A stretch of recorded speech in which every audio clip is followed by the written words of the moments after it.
Good morning. My name is Shalita Kamara Webb, and I'm Penn West Chief Diversity, Equity, Inclusion Officer. On behalf of the Office of Diversity, Equity, Inclusion, I welcome you to Pennsylvania Western's National Day of Racial Healing celebration. The National Day of Racial Healing, established in 2017 through the efforts and insight of the W.K. Kellogg Foundation's Truth, Racial Healing, and Transformation Community Partners, and it's an annual observance celebrated on the Tuesday following Martin Luther King Jr. Day. This day emphasizes that racial healing is essential for achieving racial equity. Today, Penn West University joins educational institutions and community organizations across the nation in engaging in dialogue and engaging in dialogue and taking action to reflect and understand.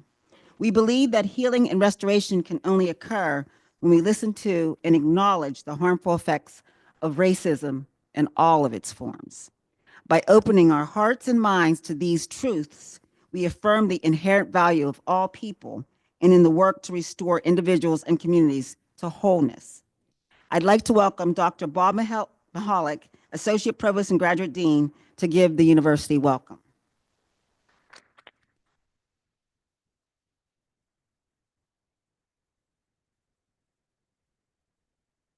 Good morning. And on behalf of University President Dr. John Anderson, welcome to Penn West, the California campus. Again, my name is Dr. Bob Mahalik, Associate Provost, Graduate Dean, and the California Campus Dean. It is an honor to stand before you today as we gather to observe the National Day of Healing, a day dedicated to reflection, connection, and renewal. On this day, we come together as a community to acknowledge the pain, challenges, and injustices that have shaped our journey, and to take meaningful steps toward healing, both individually and collectively. As we begin this important day, let us hold gratitude for those who came before us, courage for the challenges ahead, and faith in the transformative power of healing. Thank you for being here and for your commitment to this meaningful cause. Let us walk this journey together. And again, thank you for being here, and I hope you have a wonderful day.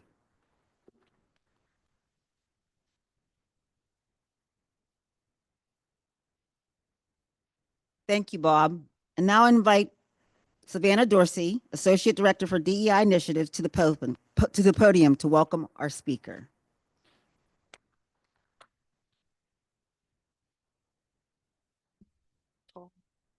Hello, everyone. It is my honor to share some career highlights and introduce today's speaker.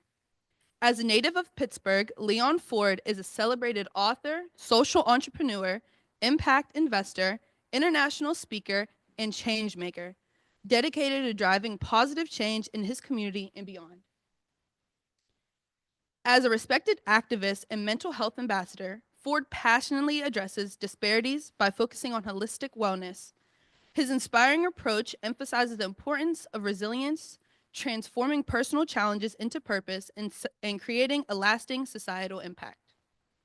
In 2012, Leon was tragically shot 5 times by a police officer during a traffic stop, leaving him physically paralyzed. Nevertheless, he has continued to positively impact his community, working with police officers on cultural competency and legislators on drafting policies to modify the use of force laws. In 2022, Leon joined forces with former Pittsburgh Bureau of Police Chief Scott Schubert to co-found the HERE Foundation. This trailblazing nonprofit seeks to bridge the gap between residents, community leaders, and law enforcement in order to cultivate a safe and thriving community for all. In 2024, Leon became the organization's Director of External Affairs, giving him the opportunity to focus full-time on fostering safety through police and community collaboration in Pittsburgh. In recognition of its innovative approach, the foundation received the prestigious McNulty Catalyst Prize in 2023. Ford has also joined 150 plus other leaders as a founding partner of Starts With Us, a movement to end the cultural wars by fostering curiosity, compassion, and courage as daily habits. Leon was recently named to Governor Josh Shapiro's Pennsylvania Citizen Law Enforcement Advisory and Review, CLEAR, commission to bring state law enforcement experts and criminal justice reform advocates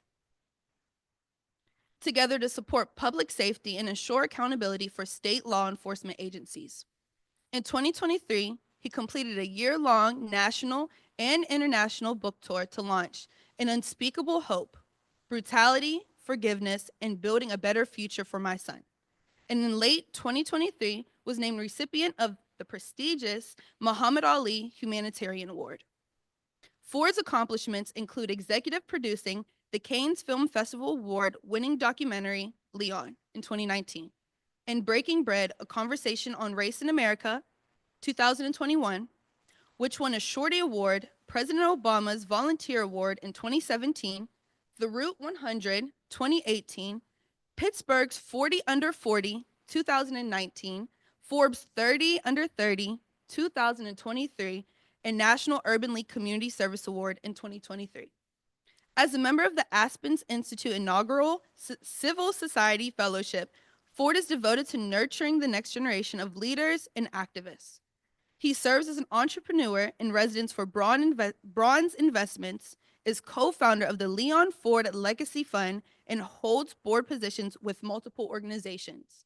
In addition to his activism, Ford has authored valuable resources for overcoming adversity and promoting well-being, including his memoir, An Unspeakable Hope, in May of 2023, Untold Testimony and Guide to Overcoming Adversity, 2017, and the Leon Self-Care Handbook, From Surviving to Thriving, offering practical tools for healing and personal growth. Please join me in welcoming Leon Ford.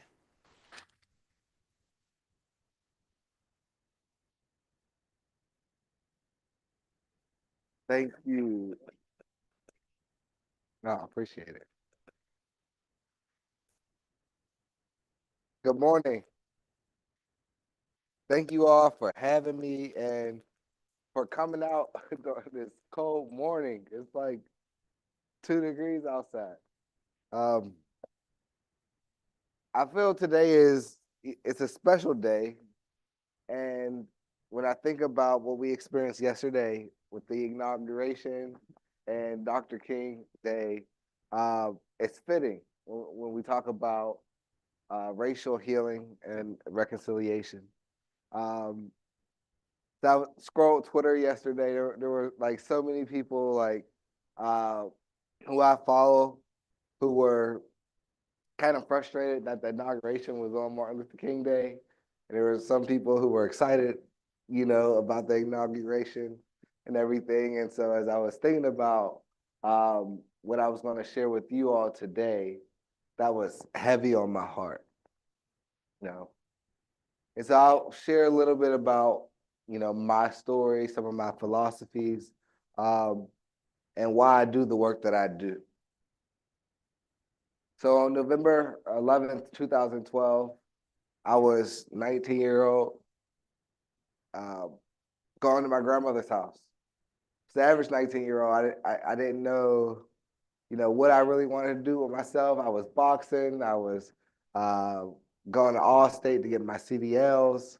I was fixing cars. I was doing, just the typical 19-year-old trying to figure out what my life would look like. Unfortunately, on a Sunday evening, I was driving to my grandmother's house when I was stopped by 2 Pittsburgh police officers. I instantly provided my driver's license, registration, and car insurance. The officers ran my name. Everything came back clean. The car was registered to me, and the car was insured. Unfortunately, these officers said I was lying about my identity. So although they had my driver's license, registration, and car insurance, they typed in L Ford in their system, and almost every name that you could think of that starts with the L, last name Ford, popped up in their MDT, which is their system that they use. And they basically told me that you're not Leon Ford, you're Lamont Ford. I was confused, told them, well, here's my birthday, here's my address, but they didn't take no for an answer. So after about 18 minutes into the traffic stop, they went from, questioning me to accusing me to threatening me. They told me what they would do to me. They used racial slurs. And as this 19-year-old kid, I was terrified. And so these officers decided they were going to go hands-on. So one of the officers reached inside of my vehicle, unlocked the door, opened the door, and tried to grab me out the car. When these officers tried to grab me out the car, I panicked and I drove off. What I didn't know was that these officers called backup, and there was a police officer on the passenger side of my car who actually jumped inside of my vehicle and shot me 5 times, point blank range. So I was shot once in my neck, 2 times in my chest, once in my arm, and once in my pelvis. One of the bullets that went through my chest actually paralyzed me. Almost immediately after the shots rang out, I crashed into a porch. And I remember the officers pulling me out of the vehicle, slamming me face down on the ground, and handcuffing me. These officers, again, used several racial slurs. One of the officers even knelt next to my head and told me he hoped I would die. And as I laid on that concrete, I could taste the blood coming out of my mouth. And I just tried my best to keep breathing. And I remember the ambulance came and they rolled me over. They put me on a stretcher. And I remember I kept trying to talk because I didn't want to pass out. And I would tell the ambulance, my name, my mom's name, my mom's address, my grandma's address, my dad's address, all their phone numbers. I just kept repeating myself so I didn't pass out. And eventually I did. I passed out in the back of the ambulance, and I remember waking up in the ICU, and I was hooked up to so many machines. I had tubes down my throat.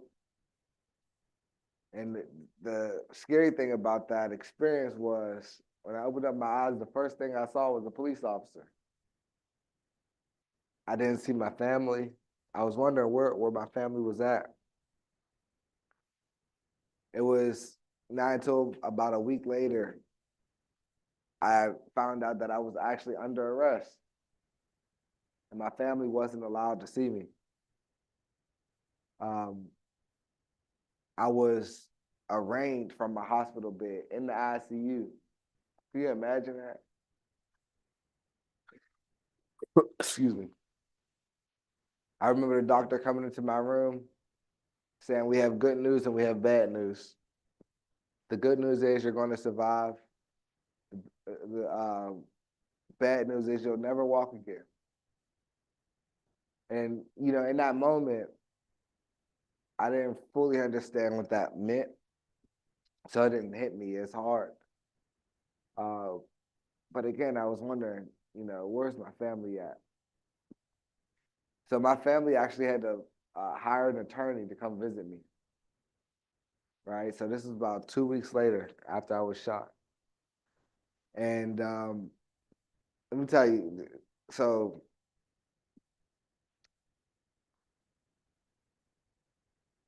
I had so much hatred in my heart. I hated police officers. Not only did they shoot me, right? But while I was under 24-hour surveillance and guard from these police officers, they treated me like an animal, right? They knew I was paralyzed, but they had me shackled to my hospital bed. all the way to the point where the shackles on my ankles were cutting into my skin because my legs were swollen. I remember laying in a hospital bed, and I would use, I was shot in my left arm.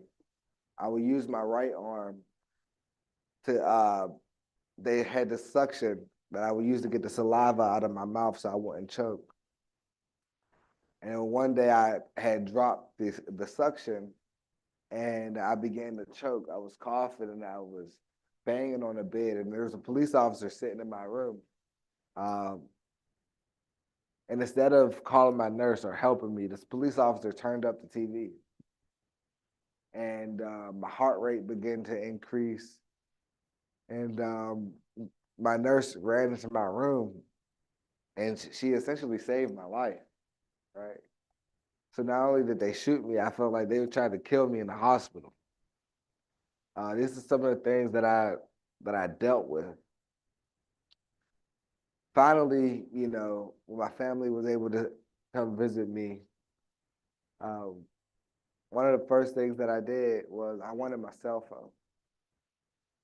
And I wanted to know like what the media was saying about me. I wanted to know like, I wanted to see my friends who were posting me on social media and things that were supporting me.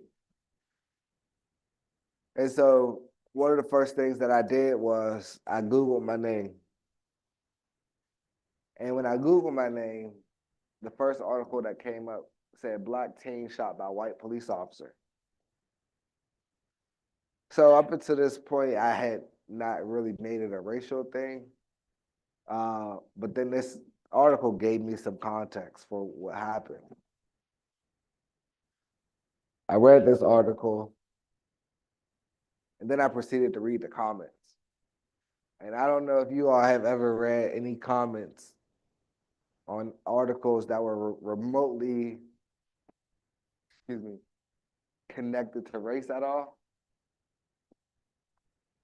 But these comments, these were, people said so many bad things about me, about my family, calling us monkeys and animals, saying that I deserved to get shot. And it was heartbreaking. And so as I laid in the hospital bed, not only did I say I hated all police officers, but after reading these comments and after what I experienced in the hospital with these police officers, I told myself that I also hated all white people. But then my nurses and my doctors, they were so good to me. And I said, well, I hate all white people but them. Then my sixth grade teacher, Ms. Shank, came to visit me. And Ms. Shank, she had a special place in my heart because she was my sixth grade teacher. And that was kind of like a teacher's pet, in her class. And so she became like my mom my entire time that I spent at Arsenal Middle School. So in the 8th grade, my sister passed away. She was hit by a truck. And Miss Shank would come every day in school. She would bring me lunch, and I would eat lunch in her classroom, and she would tutor me to keep me engaged in my education. And so when Miss Shank came to visit me, I was like, man, how can I hate all white people? And I love Miss Shank, right? And for me, it was, those small acts of kindness from my doctors and my nurses, and from people like Miss Shank who showed up for me, who really helped warm my heart. And so I had a long journey ahead of me, right? Was paralyzed. I was facing up to 20 years in prison. And also, I had a son on the way. So my son was actually born in the same hospital where I was recovering. And um, he really changed my perspective of leadership and how I would, show up in community. Because before he was born, I was so angry and I was honestly hopeless. But when I held him in my arms, I began to think about what type of example do I want to lead for my son? And so I began to, reflect on my life. I began to become more intentional about what I would read and who I would associate with. And so my son gave me hope because honestly, my life, I felt like my life was over. I didn't think, I never saw anyone, who had a disability, who lived a fulfilling life. Like this was new to me, right? But then when I would look at my son, right, and he would just become a source of hope and inspiration.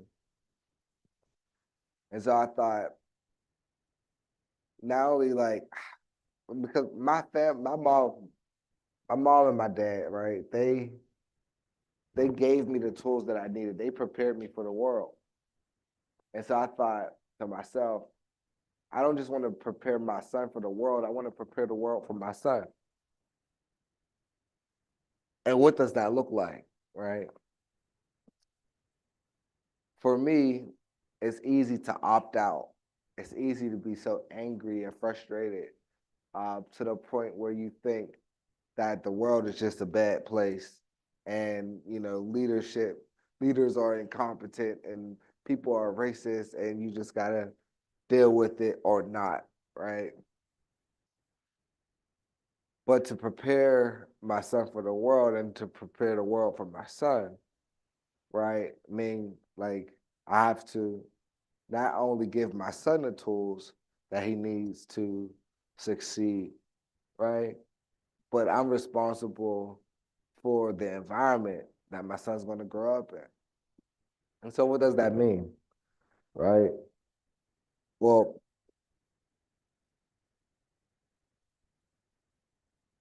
for me, it meant, yeah, I can opt out and not engage in politics. I can, be on social media, cursing the police, or I could build relationships with the police, right? I had a conversation with my grandfather, and my grandfather, he was really inspired by my activism, but he challenged me. Because I would go out there and I would shut down streets, and I would, tweet things out, and I would get a bunch of retweets and things like that. And my grandfather said, "Yeah, it's cool that you got a couple thousand Instagram followers and Twitter followers. However, do you want to make a point or do you want to make a difference?" And he went on to say, "Well, one day LJ is going to be 16 and he's going to be driving a car through Pittsburgh. And, how will this tweet affect the outcome of this traffic stop?" And that put a lot of weight on me, right? Because I was on Twitter calling the chief of police racist and the mayor racist, and I was getting a lot of retweets and things. And my grandfather just challenged me. And so, with my grandfather challenging me, I also had a few mentors who I really trusted, um, who reached out to me and said, "Hey, have you ever sat down with the mayor? Have you ever sat down with the chief of police?" And I had not, right? And they set up these meetings. And so what I appreciate about my mentors setting up these meetings were that they didn't challenge my perspective, right? They knew I was in a lot of pain, and they respected my pain, right? They respected my lived experience, but they also had different experiences with these individuals, and so they just welcomed me to see their perspective, right? And to get to know these leaders, how they knew these leaders. And so I remember sitting down with our former mayor, Bill Peduto, and really getting to know him. And in fact, he's a really good friend of mine now. He was just at my house for dinner a few weeks ago. and I also had the opportunity to sit down with our former chief of police, Scott Schubert, who now works for the FBI. And during that meeting with Scott, he shared his story, I shared my story. And he shared, why he became a police officer and what he was passionate about, and how his father was a police officer. And, we spoke about a lot of different things that we disagreed on, but there were some things that we really were passionate about, such as gun violence in the community and mental health, within, he was focused on mental health within law enforcement. I was focused on mental health within the community. And then also workforce development. We recognized that our police force, were understaffed. And I was trying to think about how to get more young Black and brown people to take up careers in law enforcement. And so after several meetings together, we decided that we would launch a foundation called the HERE Foundation. And we launched the foundation about 3 years ago. Our board consists of, we have federal judges on our board. We have some corporate leaders on our board, educators. We have individuals who are formerly incarcerated, attorneys. It's interesting. We have some board members who sit on the largest boards in Pittsburgh. And we have some board members who, when I reached out to them to ask them to be on the board, they were like, well, what is a board? Right? So that, our board is very diverse. And, we focus on bridging the gap between police and community by focusing on 3 pillars, which are workforce development, gun violence reduction, and mental health, right? And so for me, I didn't just stop there, right? When we talk about healing and reconciliation, I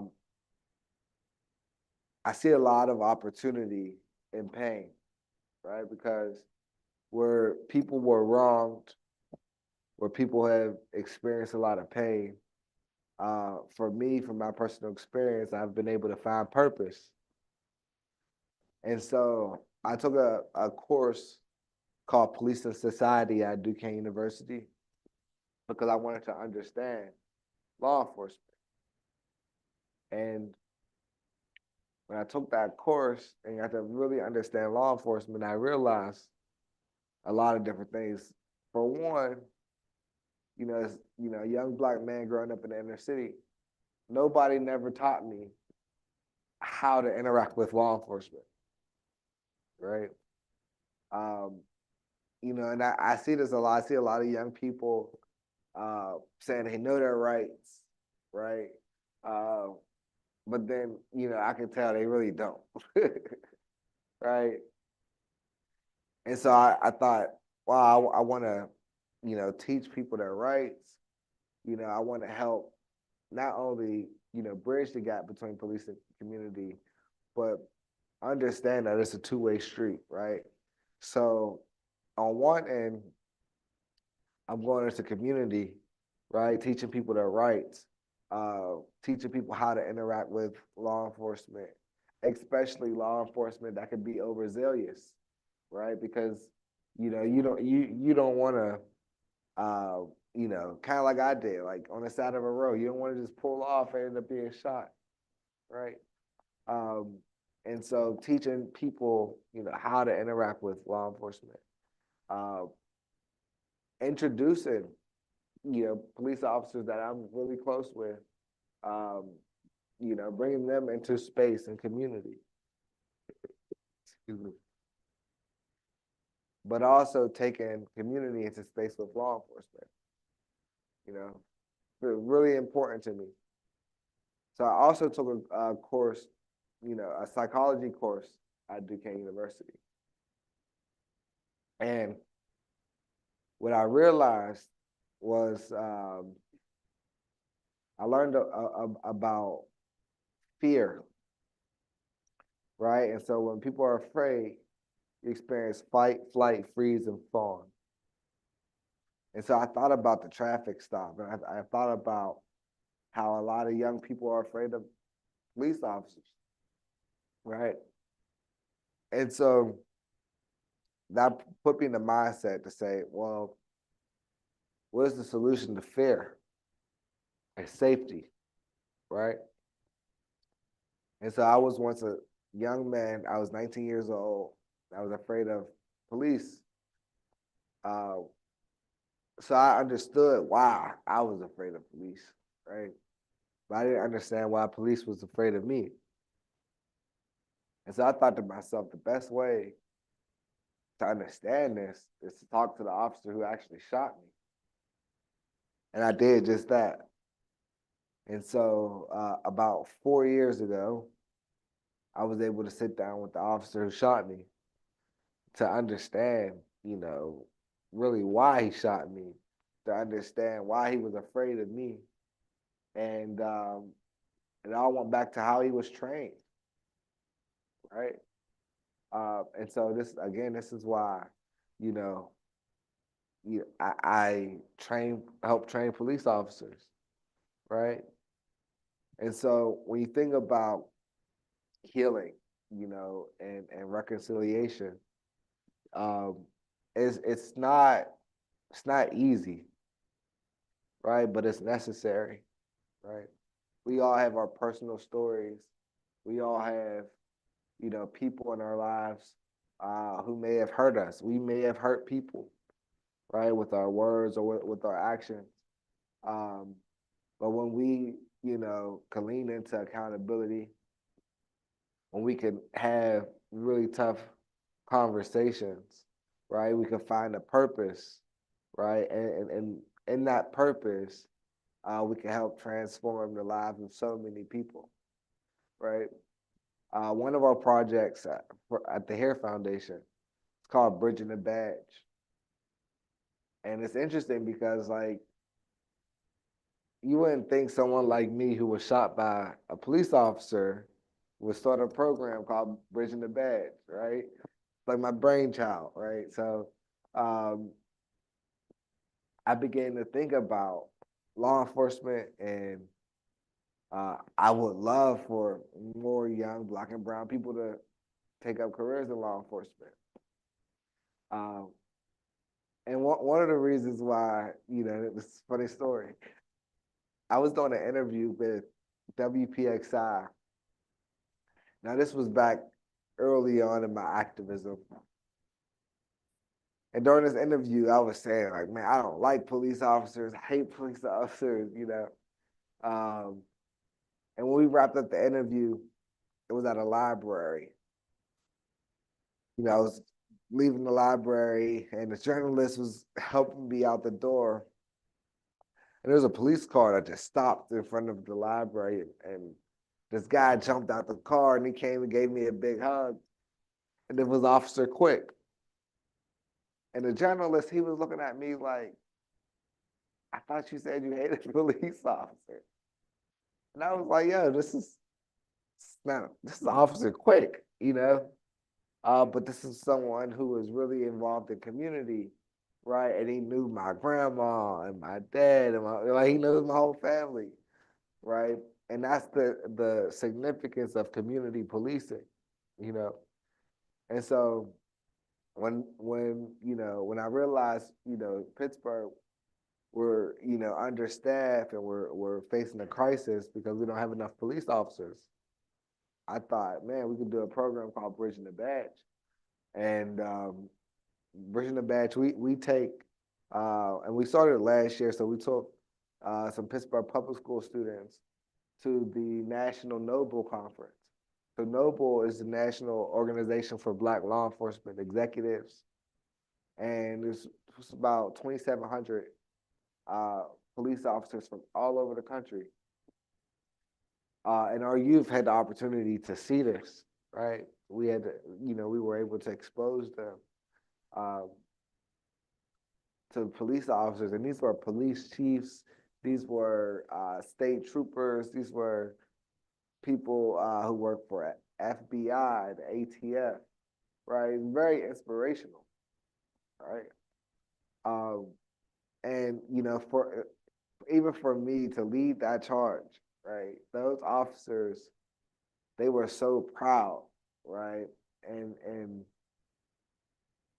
they were proud because I could have been someone who was divisive, right? I could hate police officers, but instead of being consumed by hatred, right? I'm trying my best to make a difference.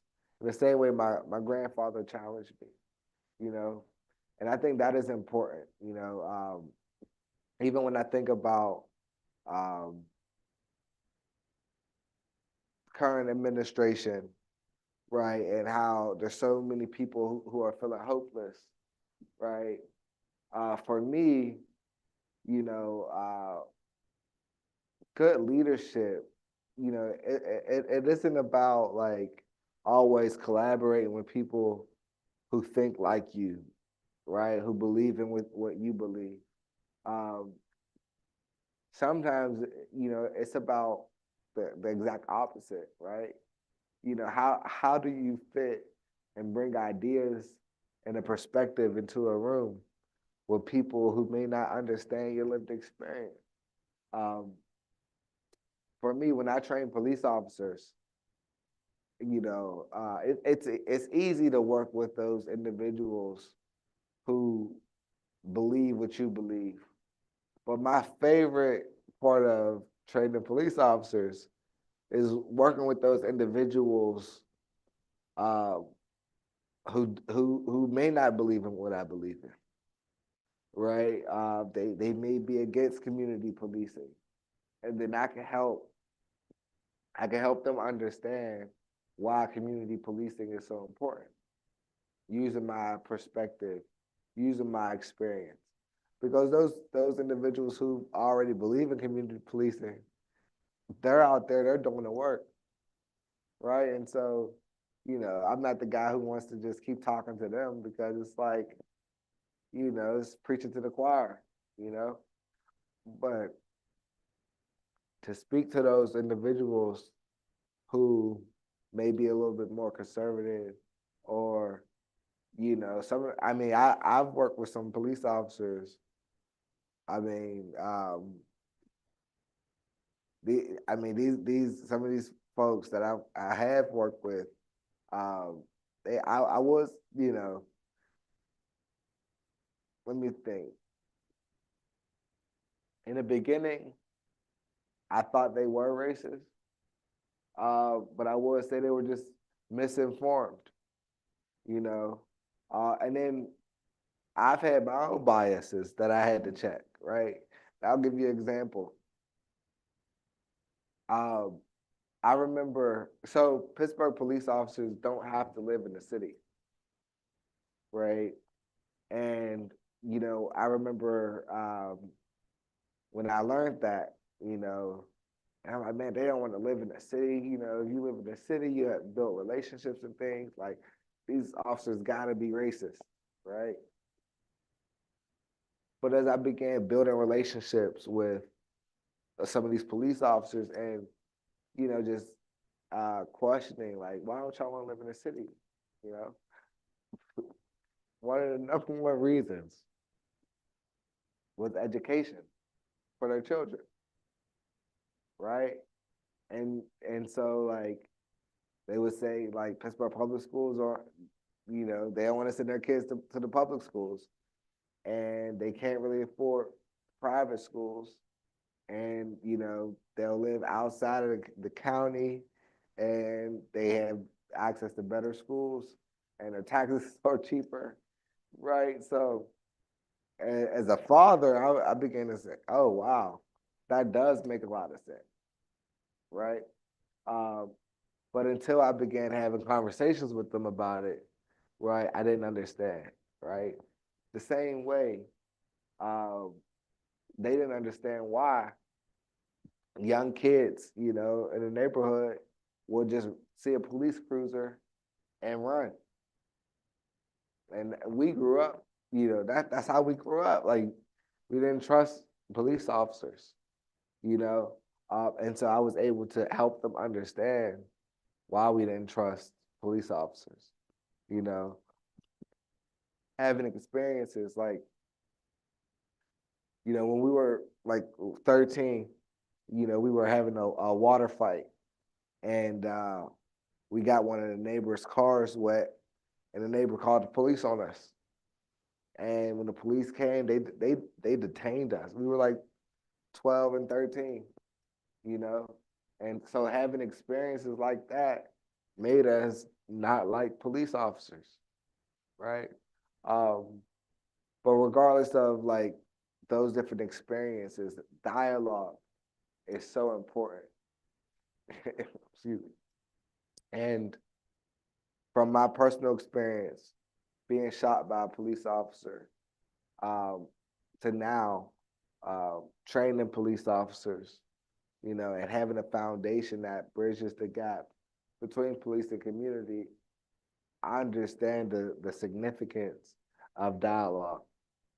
But one thing about dialogue is if you're not bringing your authentic self into this space, right, it's going to be really difficult to get to that healing and reconciliation.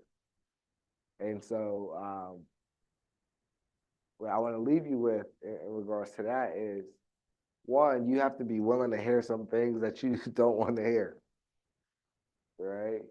And then two, you have to be willing, to be comfortable enough to say some things, right? That the other person may not agree with. You have to bring your authentic self into the space. And when we're able to bring our authentic selves into the space, when we're able to bring our lived experiences into the space to help understand one another, because, we all, grew up in a different environment. Most of us, are, what we were culturally conditioned from our communities and from our families is different, But when we're able to have constructive dialogues and say, this is what I believe in, this is what I don't believe in, this is what I learned from my family, then we will be able to, have that level of healing that's transformative. And one of the last things I'll say, how much more time do I have? Okay. Okay. I remember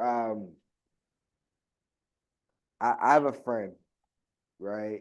But she wasn't always my friend.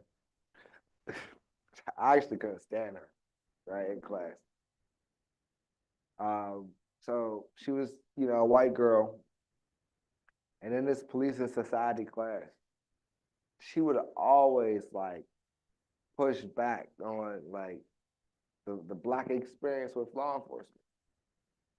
And I would tell her, I'm like, yo, you are racist, right? And she was like, no, I'm not racist. My boyfriend's Black. And, excuse me. And so I'm like, I just didn't understand this girl, So one day during lunch, we're talking, and I began to ask her about her upbringing, about her family and things. And we began to talk about her high school. So in her high school in ninth grade, her high school sent, like like permission slips home for the parents to sign if they wanted to opt out of learning about Black history, right? And her parents did. So this is a very intelligent, girl. But a huge part, like huge context was missing, right? And so because of, her not understanding, the struggles of, Black Americans, right? She had this perspective that was completely wrong. And when she shared that with me, then it was like a wow moment, right? And, myself along with a few other students were able to expose her to the realities of what we as, Black Americans face, and we were able to take her to different parts of Pittsburgh, and there's a museum at the Heinz History Center, from slavery to freedom, and we took her there, and she was just like blown away, completely changed her perspective, right? And I share that because sometimes we could be trying to make a point to someone who may be missing a lot of context, right?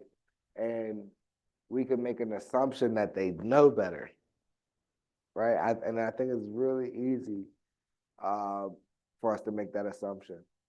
And I find, especially for Black students here, I find a lot of times, find a lot of Black people who are like, it's not my responsibility to teach white people, right?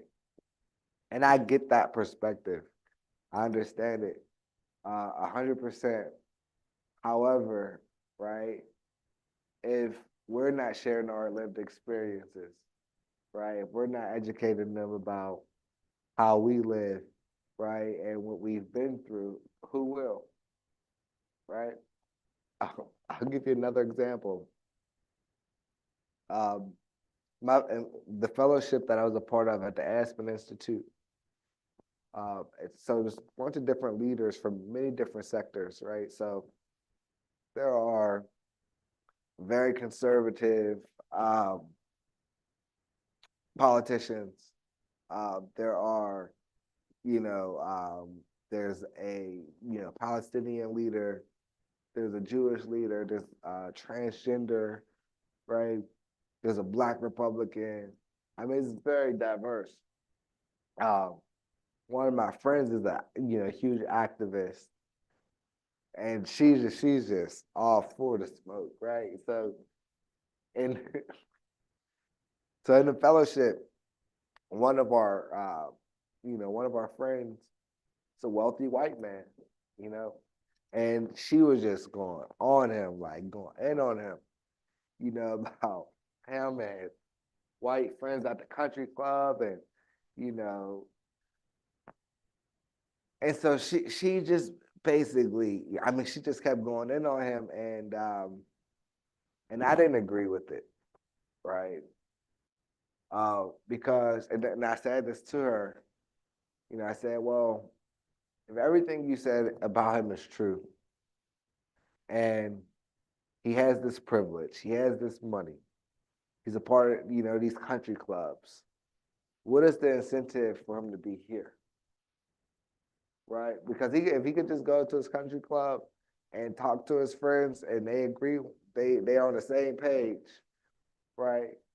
What is the incentive so for him to be here? And so my thing is this, right? When you have people who may have differences, right? They think different than you think. I think the best thing for us is to have dialogue, right? And not the type of dialogue where you make someone feel down about themselves, right? I'm talking about the type of dialogue where love and curiosity is at the forefront of the conversation, right?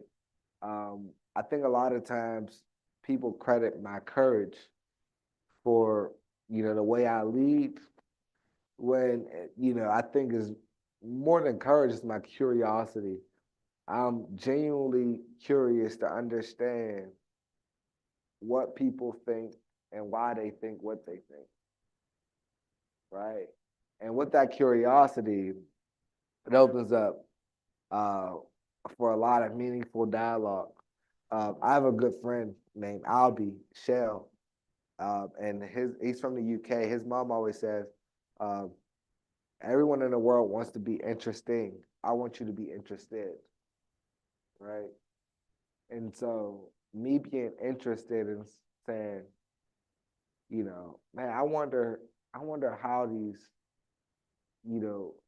white officers feel about patrolling in the inner city, right? I wonder what their experiences were. I wonder how they, what their lives looked like before they even became police officers, right? Um, the police officers that I know that are really good officers, like, what is the difference between how they grew up versus the ones who are like racist, right? I mean, and from answering those questions, right? Most of the officers that I'm like cool with, right? They had careers before becoming police officers, right? Like, um, our acting chief right now, Chris Ragland, he was like a banker before he became a police officer, right? I have a friend named Tiffany Costa who retired now, but she was a teacher before she became a police officer, right? And so those individuals who are like social workers or teachers, right, educators, right, they brought that energy into law enforcement, right? Um, and then, on the flip side, and I love our veterans, but many of our police officers are veterans. They come from the military, and then they bring that military complex into the inner city, right? And then that affects the way that they patrol the city, and so there's a lot of interesting things that I've learned just from being curious, right, and asking questions, right? And for um, our white students in this space, right? I just want to encourage you to, also be curious, right? Be mindful, ask questions. You know what I mean? If there's some things that you don't understand and things that you want to learn, just check your heart posture and like ask those questions, right? Seek out to learn about other people's lived experiences, right? Um, Try to understand why some of the Black students feel the way that they feel when certain things are happening nationally, right? Because it's real, and we're one community, and you just never know how your voice could affect someone else, right? And so, um, just encourage you to be curious, be willing to engage in that dialogue, right? But also own your stories and be authentic, right? Because you just never know, um, you know, you never know how you could add value to a conversation just from sharing your lived experience, right? And so, and then for all the students, I just encourage you um, not to be afraid of the conflict, right? Me meeting with, the chief of police, right? It wasn't like now when you see the foundation, it's like, oh my God, it's so inspirational, right? But there were some really tough conversations. Those were really tough conversations. Like it was like very, you know, it was intense, right? And so, you know, all conflict isn't bad, right? There is constructive conflict. where you're having those meaningful dialogues where you may not agree, right? But just think about, purpose and, just respect one another, right? And you may not agree on everything, but there's some things that you can agree on and move forward. And I think that is what really helped, my relationships with the former police chief. I have some friends. I had some friends at my house, for dinner about a week ago, and it was our friends who um, sit, on different, parts of, the political spectrum, right? And to see them agree to disagree in a very respectful way is really powerful, and so when we talk about racial healing, again, I just want you all, to be very mindful about how important it is, here at this school, but also in your communities. So you may take it back to your families, and sometimes that's even tough, you know. You There's certain relatives that didn't agree with me meeting the officer who shot me, particularly my brother. So I have a brother who's very religious, right? And he's a Jehovah's Witness, and he's an elder in this congregation. When I met when I met the officer who shot me, he was so mad at me, right? Which threw me off because I thought out of everyone in my family, he would be the one that was supportive because he's always talking about Jesus and about. I'm like, but bro, I'm practicing principles that you're trying to teach me, right? But he didn't agree with it. And then, once I went through my messages and I screenshotted a message that he sent me like a long time ago, and I sent it to him. I'm like, bro, this is what you told me, right? And then he had to check himself, right? But and I share that story to say that when you're healing, everybody's not going to heal on the same pace as you, right? So you might have some family members or some friends who may not want to engage in a conversation, right? But if you know what you're doing is the right thing to do, right, and you're leaning in to this constructive dialogue, right, it's not only going to transform your life, but it will eventually transform the lives around you. So, thank you.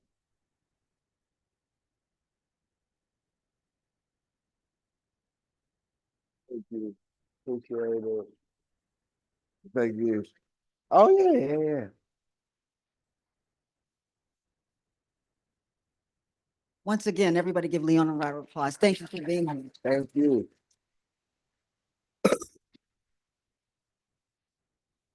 We have a couple of minutes. Does anybody have any questions?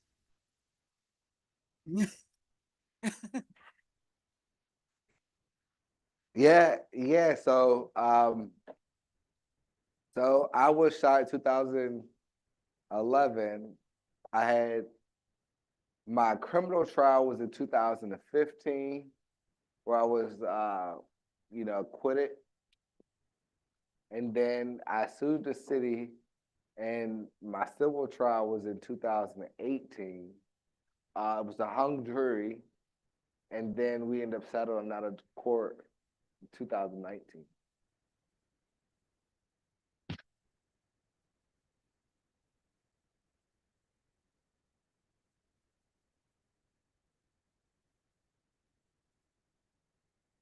Yeah, so we just had this conversation with my board. So it's Greater Pittsburgh. So Wilkinsburg had applied. We have 2 RFPs out right now. for I believe 30,000 apiece. So yeah, we welcome. Yeah. Anyone else?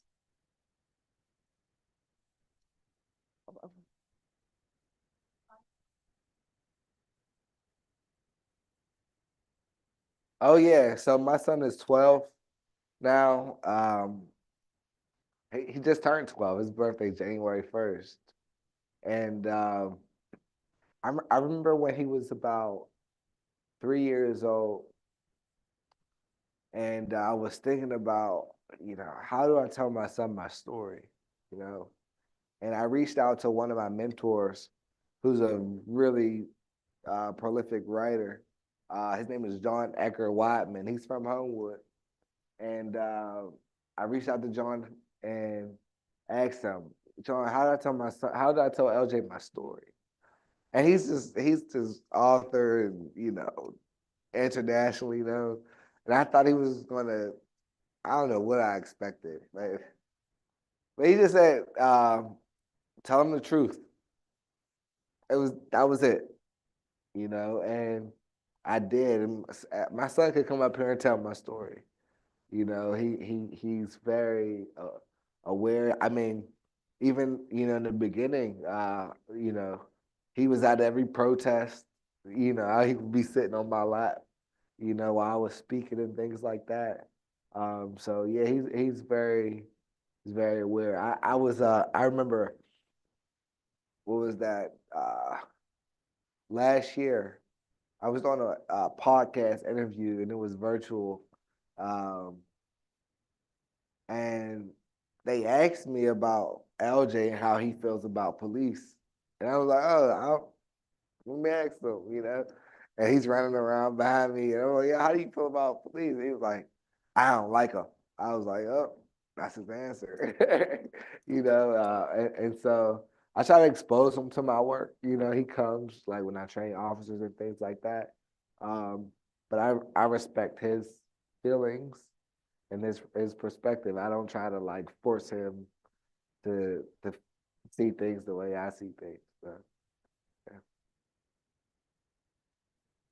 Once again, thank you, Leon, for being here. Thanks for having me.